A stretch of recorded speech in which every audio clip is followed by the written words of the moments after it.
أصدقائي صديقاتي، أهلا وسهلا ومرحبا بكم معنا في هذه الحلقة اللي غادي نخصوها لنهائي كأس إفريقيا اللي جمعت ما بين المنتخب الوطني المغربي بنظيره السنغالي.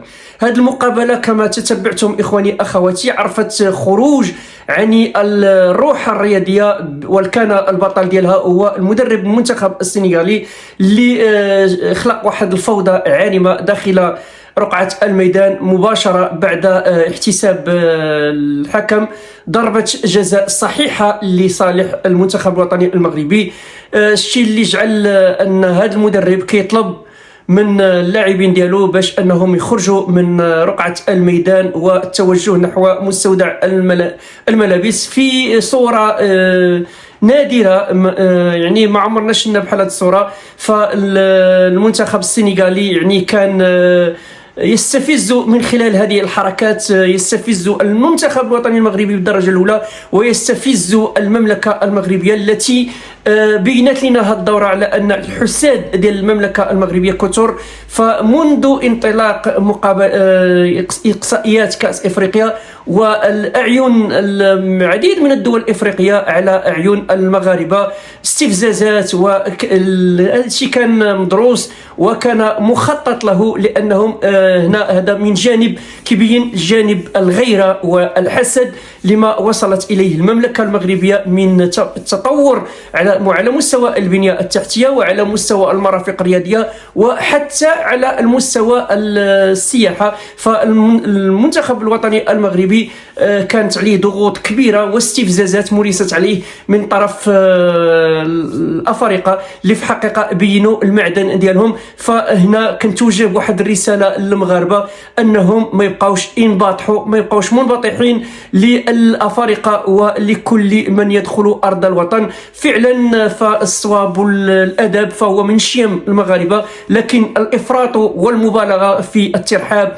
ونعطيو الأفارقة أكثر من حقهم، فهذا كيجعل من المملكة المغربية ضعيفة جدا، بحيث أنهم ولفوا على القفار والخلاء والقفار، ولفوا على الطوبيسات اللي مهترية، ولفوا على أنهم يكونوا في دول يعني تكثر فيها الذباب والملاريا، ولفوا على ظروف العيش في واحد البيئة غير صحية. فلما جاوا المغرب ولقاو على أن مستوى المعيشي مستوى عالي وبنية متطورة، شافوا على أن المنتخب الوطني المغربي كيعيش في واحد الظروف مهيئة له كدولة أوروبية. فمن هنا بدات الأنياب ديالهم تتبرز، وبدا الحسد والبغض والغل ديال هاد الأفارقة، خصوصا جيران السوء. يعني هاد كأس إفريقيا بينت لنا مع من حشرنا الله في الجوار، فليعلم العالم مع من حشرنا الله في الجوار. دول حاسدة مرقة، دول يعني تتربص بالمملكة المغربية لا لشيء، لأنها نجحت في جميع المجالات. وغادي نعطيكم واحد العينة من الفيديوهات اللي في حقيقة كتبين الحسد والبغض ديال بعض جيران السوء اللي كانت الهزيمه ديال المنتخب الوطني المغربي بالنسبه لهم كانهم فازوا بكاس افريقيا. فاحتفالات عارمه في جميع انحاء ربوع الجزائر احتفالا بخسارة المغرب، وهذا إن دل على شيء إنما يدل على حقد دفين للمملكة المغربية التي أصبحت مستهدفة. وما فعله المصريون والسنغاليون والجزائريون إلا أنه كان مخططا له لضرب نجاحات المملكة المغربية. وبالمناسبة نقول عاشت المملكة المغربية ولا عاش من خانها ولا عزاء للحاقدين. خواتاتي نشوفوا كيفاش أن الاحتفالات في الجزائر مباشرة بعد خسارة المغرب لنهائي الكان.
خوتي خواتاتي كما شفتوا هاد المشاهد اللي في حقيقة تشمئز لها النفوس، يعني احتفالات ديال الشعب الجزائري كنا نعتبره لوقت قريب أشقاء وإخوة، لكن ما يجيش شي واحد دابا ويقول لنا أن الجزائريين إخوتنا، فهذه الأسطوانة أصبحت مشروخة. فجميع أطياف الشعب الجزائري تكن عداء وحقدا كبير للمملكة المغربية الشريفة. فإلا تبعتوا جميع البرامج سواء استدعية فيها أساتذة أو صحفيون أو إعلاميون أو دكاترة، فكلهم أنهم كيحقدوا على المملكة المغربية الشريفة. فعاشت المملكة المغربية مرة أخرى ولا عاش من خانها. فالمغرب القافلة تسير والكلاب تنبح. خوتي خواتاتي، هذه الحلقة كانت حلقة درتها وانا يعني في واحد الحالة من الغضب، فعذرونا إلى صدرت منا بعض الكلمات، ولكن فهذه رسالة لكل المغاربة باش أنهم يراجعوا نفوسهم وما يبقاوش يعطيو اكثر الضيوف اكثر من حقهم. فإلا بغينا ننظموا التظاهرات فاننا عندنا ننظموا كاس العالم، ننظموا كاس العالم للانديه، نستقبلوا بعض المقابلات ديال السوبر الاوروبي وبعض كذلك الامريكي، ولكن نبعدوا على القاره الافريقيه لانهم ولفوا لان الخنازير تحب العيش في الماء الضحل، لأن الخنازير ولفات على الماء الضحل، فما يمكنش أنها تجي وتلقى الرفاهية وتلقى ظروف ممتازة. ولكن فاللي شفناه هو عكس ما قدم المغرب. فالمغرب قدم صورة حضارية نموذجية للتنظيم، يعطى واحد نموذج يحتذى به في العالم، يحتذى به في العالم بأسره. لكن الغيرة والحقد والحسد ديال الأفارقة كان هذا الشيء كان مخططا له منذ انطلاق هذه النسخة من كأس إفريقيا. والرئيس الفيفا إنفانتينو فندد بالتصرف اللا رياضي للسنغاليين، لا أقول الأشقاء السنغاليين، فمن اليوم فصاعدا فاللي بغى يدير الخير يديروا في المغاربه ويديروا في راسو ويديروا في خوتو وفي عائلته. فما يمكنش اننا غادي نجيو ونوكلوهم ونشربوهم ويتقلبوا علينا بهذه الطريقه. فالتصريحات المستفزه ديال المدرب السنغالي قبل المقابله كان يستفز في المغاربه، وهذا الشيء مخطط له ومدفوع عنه. خوتي خواتاتي، الى هنا الى عجبكم الفيديو فما تنسوش انكم تشجعونا وتدعمونا بالاشتراك في القناه، وكذلك بارطاجيو الفيديو باش يوصل اكبر عدد من المتتبعين.